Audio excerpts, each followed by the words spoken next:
Hi everyone, నమస్తే. నేను Malleswari. SMJ cookery వ్లాగ్స్కి స్వాగతం. ఈరోజు మన వీడియోలో స్వచ్ఛమైన జున్ను పాలతోటి జున్ను తయారు చేసుకుందాము.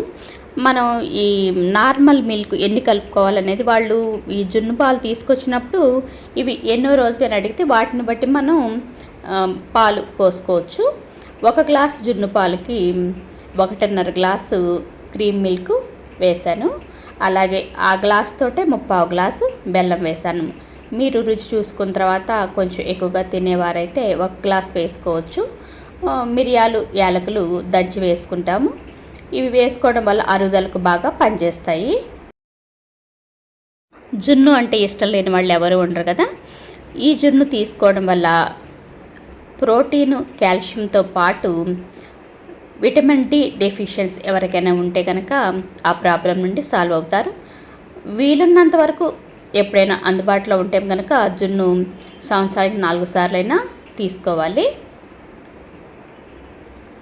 ఇవి బాగా మిక్స్ చేసి ఒకసారి టేస్ట్ చూసుకొని, అంటే ఒకే గిన్నెలో ఉడికించడం కన్నా జున్ను తయారు చేయడం కన్నా కూడా చక్కగా చిన్న చిన్న బాక్సుల్లో కుక్ చేసుకుంటే మనం కావాలన్నప్పుడు ఆ బాక్స్ తీసుకుని టేస్ట్ చేయొచ్చు.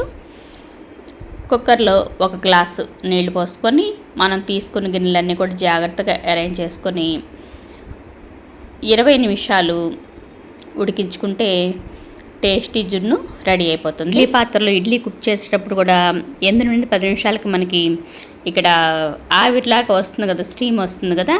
అలాగే ఇప్పుడు అక్కడ చూస్తున్నారు కదా, ఆ స్టీమ్ అలా వచ్చిన తర్వాత స్టవ్ ఆఫ్ చేసి 10 నిమిషాల తర్వాత మూత తీసుకుంటే చక్కగా చల్లారిన తర్వాత ఫ్రిడ్జ్లో పెట్టుకొని కూల్గా సర్వ్ చేసుకోవచ్చు. వీడియో చూసిన తర్వాత మీకు యూస్ఫుల్ రెసిపీ అని మీకు అనిపిస్తేనే ఒక లైక్ చేయండి. మీరు చేస్తే ఒక లైక్ వల్ల వీడియో ఎక్కువ మందికి రీచ్ అవుతుంది. Thanks for watching the video. మరో మంచి వీడియోతో మళ్ళీ కలుద్దాం.